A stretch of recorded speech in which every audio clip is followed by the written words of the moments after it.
BJP ছাড়ুন, আর নইলে যদি আপনারা বিজেপি না ছাড়ে তাহলে আমরা ওই বিজেপির নেতাদের বাঁধবো, গাছে বাঁধবো, দড়ি দিয়ে বাঁধবো, ওদের হাত পা ভেঙে দিব। পহেলা জানুয়ারি তৃণমূল কংগ্রেসের প্রতিষ্ঠা দিবসের মঞ্চ থেকে বিজেপিকে গাছে বেঁধে পেটানোর হুঁশিয়ারি পাল্টা জবাব দিল বিজেপি। মঙ্গলবার মানিকচকের ভূতনি অঞ্চলে বিজেপির পরিবর্তন সংকল্প সভা থেকে দক্ষিণ মালদা বিজেপির সাংগঠনিক সাধারণ সম্পাদক গৌরচন্দ্র মণ্ডল তৃণমূলকে কড়া ভাষায় আক্রমণ করেন। তিনি বলেন, মানুষ তৃণমূলকে প্রত্যাখ্যান করেছে, এবার এলাকায় ঢুকলে সাধারণ মানুষই তাদের তাড়া দেবে। 2026 সালের বিধানসভা নির্বাচনে ব্যালটেই তার জবাব মিলবে বলে দাবি করেন তিনি। গঙ্গা ভাঙন রোধের কাজেও তৃণমূল দুর্নীতিতে জড়িত বলে অভিযোগ তুলে তিনি জানান, পরিবর্তনের হাওয়া বইছে মানিকচকে। এদিন সভা মঞ্চে তৃণমূল সিপিএম ছেড়ে বহু কর্মী বিজেপিতে যোগ দেন। মানিকচকের রাজনীতিতে নতুন অধ্যায়ের ইঙ্গিত মিলেছে বলেই দাবি বিজেপির। এটার নাম জানিস কি? ভারতীয় জনতা পার্টি। আচ্ছা, বিশ্বের সব থেকে বড় রাজনৈতিক দলের সাউন্ড বন্ধ করে দিবে, হ্যাঁ, মাঝে মধ্যে কমাইতে পারে। আচ্ছা, কিন্তু আমার প্রশ্ন ওইটাই, আমি ভোট দিব কাকে? শুধু কাকে দিব কইলে হবে না। আচ্ছা, কেন দিব সেটাও বলতে শুনতে হবে।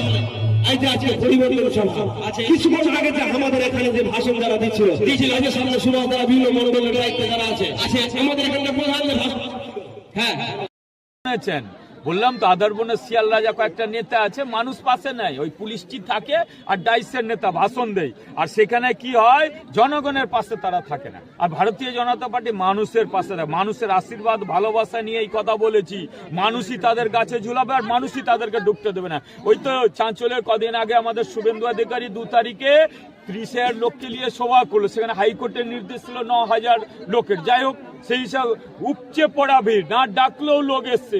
মানুষ চাইছে পরিবর্তন এবার, কারণ এই দুর্নীতিবাজ সরকার, জঙ্গলরাজ সরকার উৎখাত করতে চাইছে। তারপরে তো এইখানে সভা করলো এই কি তৃণমূলের সভা, জেলা সভাপতি, কটা লোক ছিল আপনারা দেখেছেন, ওদের সবাই লোক হয় না।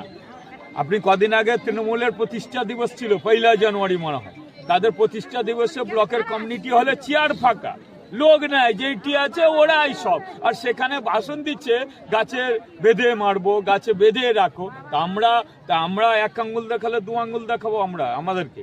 আমরা এক গালে চড় মারলে ভারতীয় জনতা পার্টি রুখে দাঁড়াবে না, 2 গালে চড় মারবে, কারণ অন্যায়ের বিরুদ্ধে লড়বে, উন্নয়নের পক্ষে ভারতীয় জনতা পার্টি, চুরির পক্ষে নয়। এই চোরদেরকে শায়েস্তা করার জন্য যা করতে হয় আমরা করব। ইটের জবাব পাথরে দিত পাটকেলে, কেউ ইট মারলে পাটকেল মারতে আমাদেরকে, তাহলে যে যেমন ভাষায় বুঝে সেই ভাষায় বুঝিয়ে দেওয়াই আমাদের দরকার আছে। পরিষ্কার ভারতীয় জনতা পার্টি ওটাই জানে। আপনি কাউকে 1 আঙ্গুল দেখালে, অর্থাৎ যে ভাষায় আপনি বুঝতে চান